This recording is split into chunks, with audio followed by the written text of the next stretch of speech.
Thank you. Yeah, so good afternoon.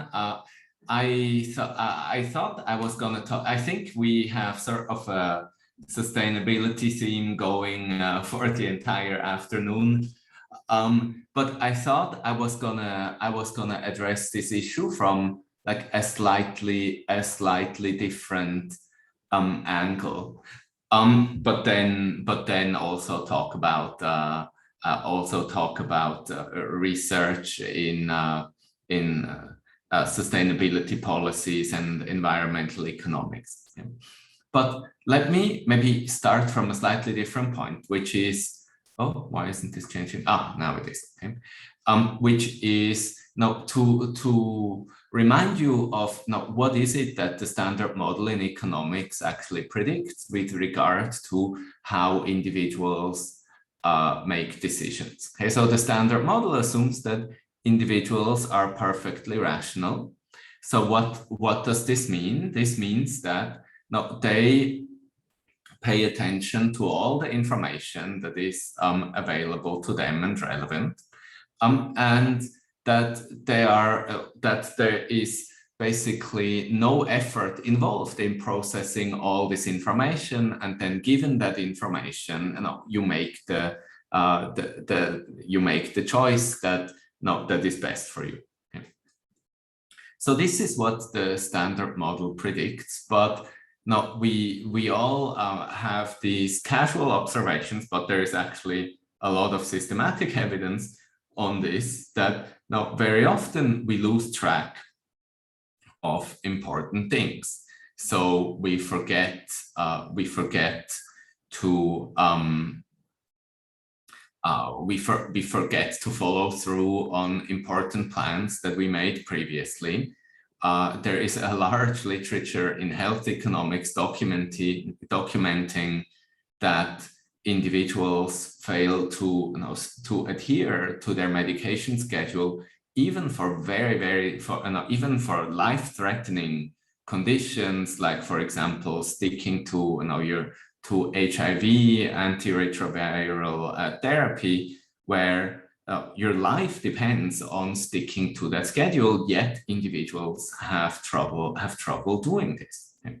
So this certainly doesn't seem like individuals are effortlessly processing information and then making the best choice given all the available information to them, because all that information, for example, that taking your medication is life-saving, is readily available to them. Okay.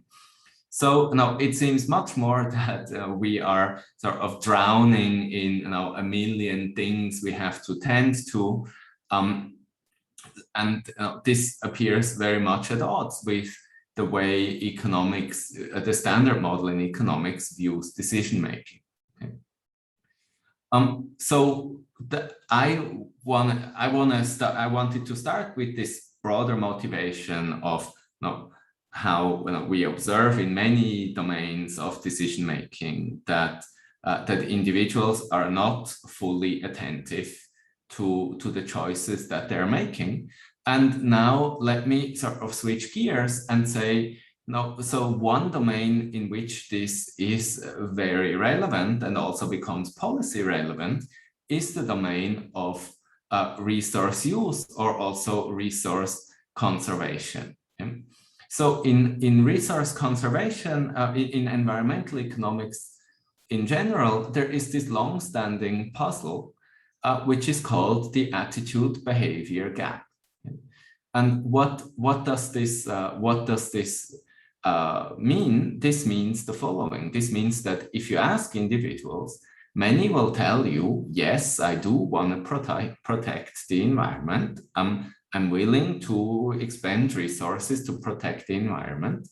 Yet, when you look at the follow-through is very minimal. Okay.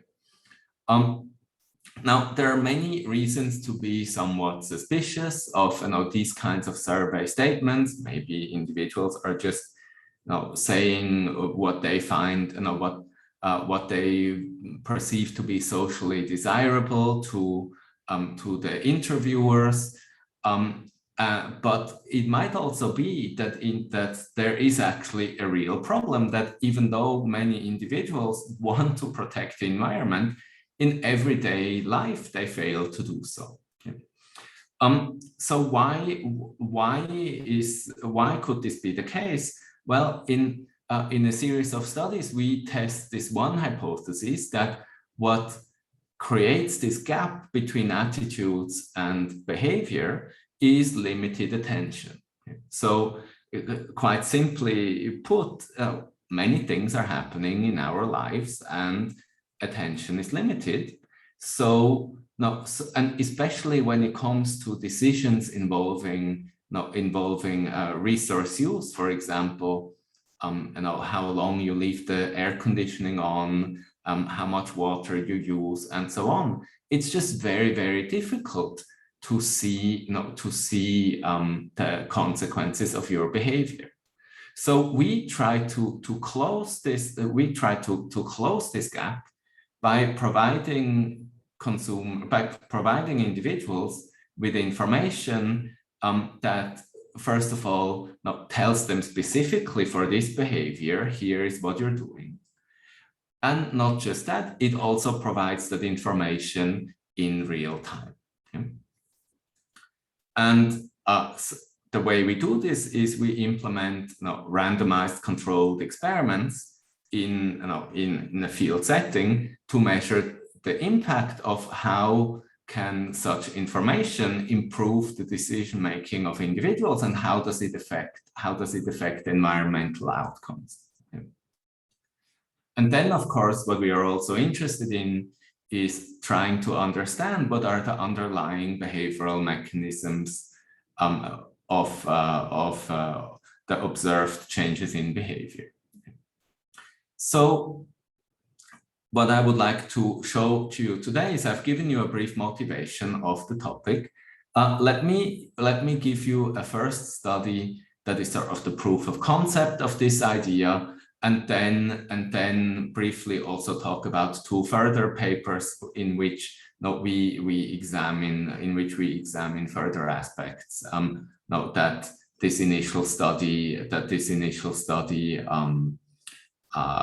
led us to think about.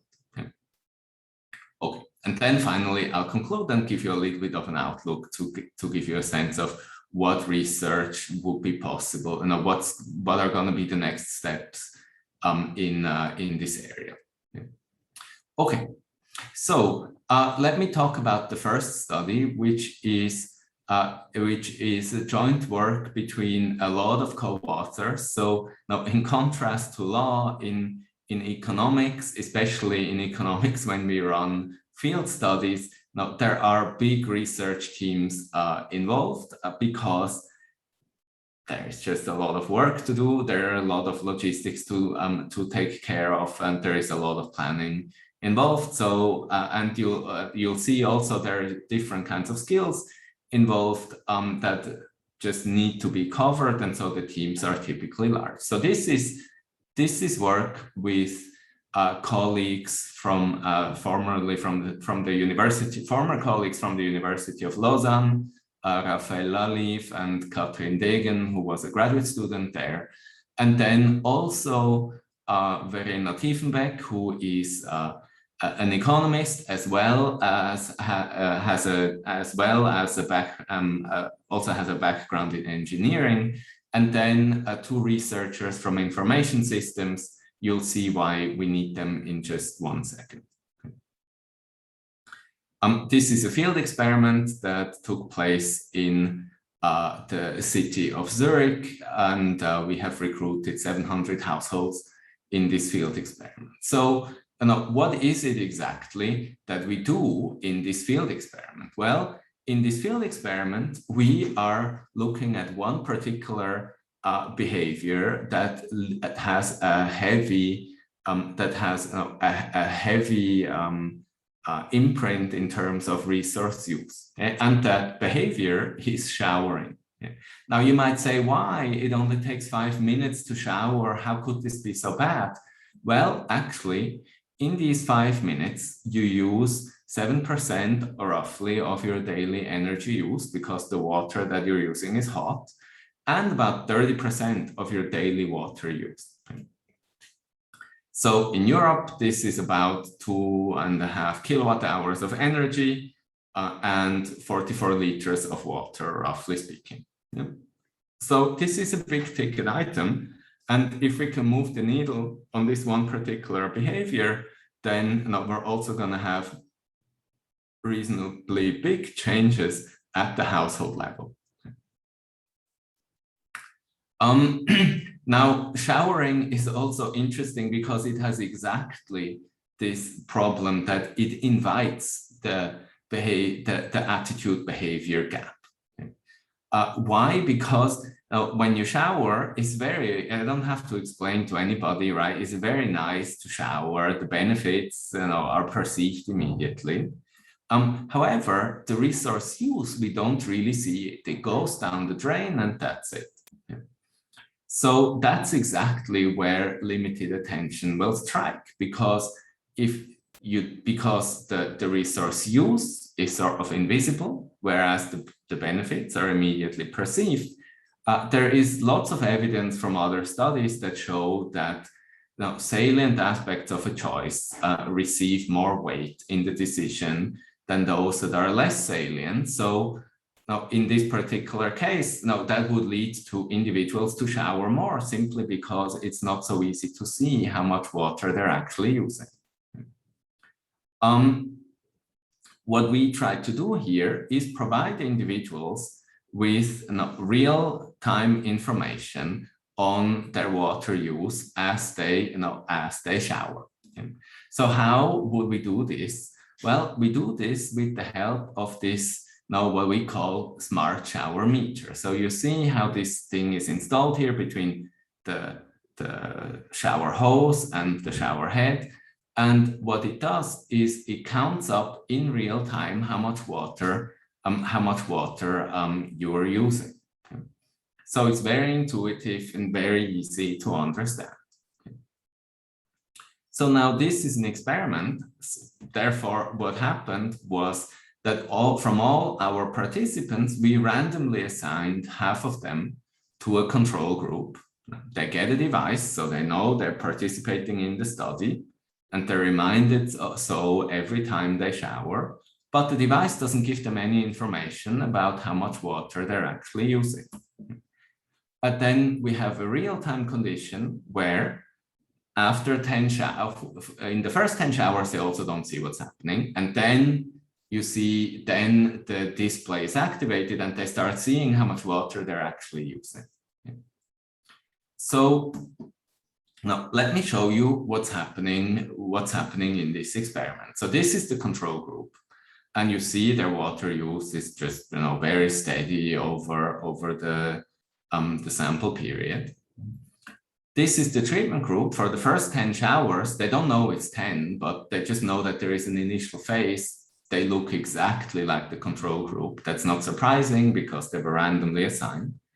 And then the moment the display activates, now you see this big drop in water use, and they immediately use less water, and it's a lot. So per shower here, we can save about 9 liters of water.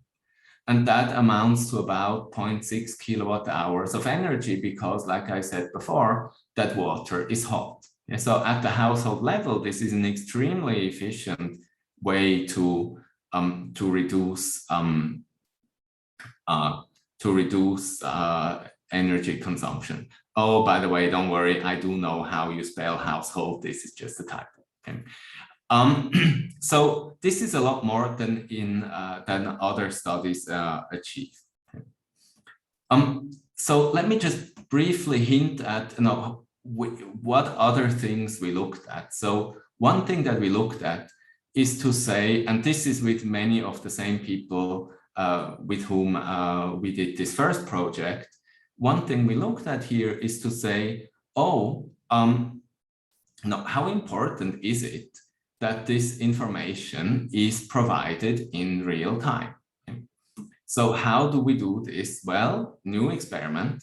Okay. where again, we have a control group that never gets any information.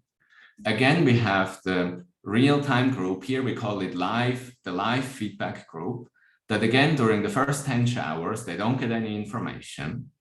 During the shower, they see the display just like before. And at the end of the shower, the device keeps telling them that what the outcome was. See here, this guy stopped at 33.5 liters of water, and that's 1.8 kilowatt hours of energy. And here it tells you that he did a good job. Okay. Now, the third condition here, well, the one thing we changed is that during the shower, you don't get any feedback, okay? But then at the end you do. Okay? So the difference between those two conditions is, now they both receive exactly the same information about the outcome, but during the shower, this guy doesn't get any information, whereas this guy continually sees how much water they're using. And so let me show you here what the outcome is. So you see again, the control group does what the control group does. We don't know much what's happening there. The real-time, the live feedback group, just like before, immediate and strong and stable reaction. And then we have this other group here that receives the same information about the outcome, but only at the end of each shower. And so gradually, you see a treatment effect developing. But you also see that the effect is much weaker than the one that we get here. And in fact, when we ask what is the difference here in terms of conservation effects, the conservation effect from live feedback is about 40% bigger than the conservation effect here from the slightly delayed feedback. Okay, so you see the immediacy, and that speaks to the attention that people may or may not pay to their behavior is really key here, and it accounts for about 40% of the treatment effect here. Okay. So it's really important that this feedback is immediate. If you just delay it by 2 seconds, then you lose 40% of the treatment effect. In a second study, well, really, this is sort of a third study, because we did a first study in Singapore where we piloted a similar experiment. The PUB liked so much that later on, PUB, which is the local water utility, and the Housing Development Board, they said, oh, we're going to put your thing into 10,000 flats that we are building. Okay. And so, again, we were interested in, knowing what are the effects here on water use. Okay. However, here, we're looking at a slightly different twist. Okay. And the twist here is the following, which is, it may well be that you're saving a lot of water in the shower because that's where we're helping you. But what about the overall outcome at the household level? Now, maybe if you save a lot of water in the shower, maybe you feel less of a need to conserve water for other things that you do. Yeah? Or maybe you simply pay less attention to these other things because our technology drew your attention to showering, and now you're paying less attention to something else. On the other hand, it may also be that giving feedback on showering may raise the awareness with regard to water use also for other activities. So it may be that they're positive, it may be there are negative spillover effects on other behaviors. So what we do here is, and this is in collaboration with my colleague Ching from the Lee Kuan Yew School of Public Policy, and Joost, what we do here is in a study of 400 households in two of these HDB estates.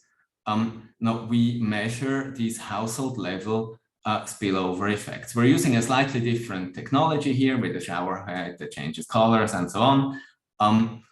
And now we tell them what the different thresholds mean in terms of water use. Okay.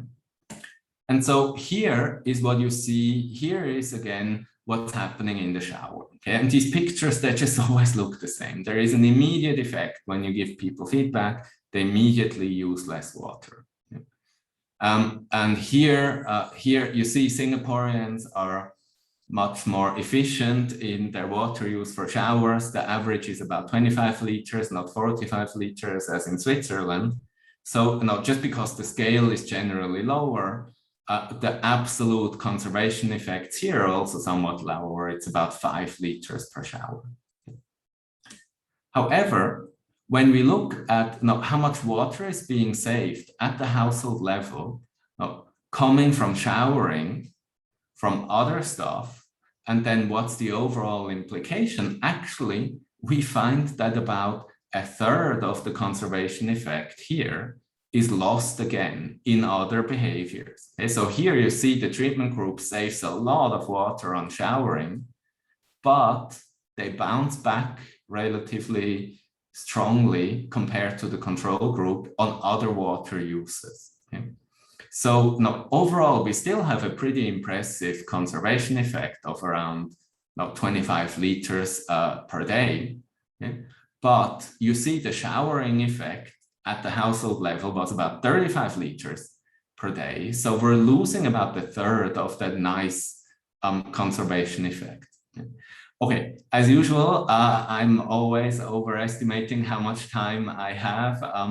I would have some more things to tell you about what's happening here. We do find evidence, especially households who have a big conservation effect in showering, they have a stronger bounce in other water use. Okay, so there appears to be this kind of substitution, and we're still debating exactly what the mechanism is underlying all this. Okay.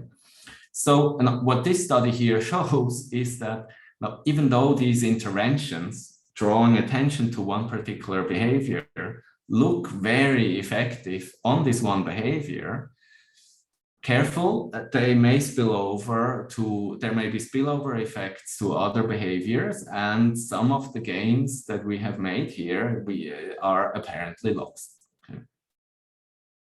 Okay, so this is basically all I wanted to tell you for today. So this idea that limited attention is an important contributor to this attitude behavior gap, I think, is quite clear that it's important, and it opens up new possibilities for policy tools, providing feedback to households using the kinds of interventions that I just talked to you about.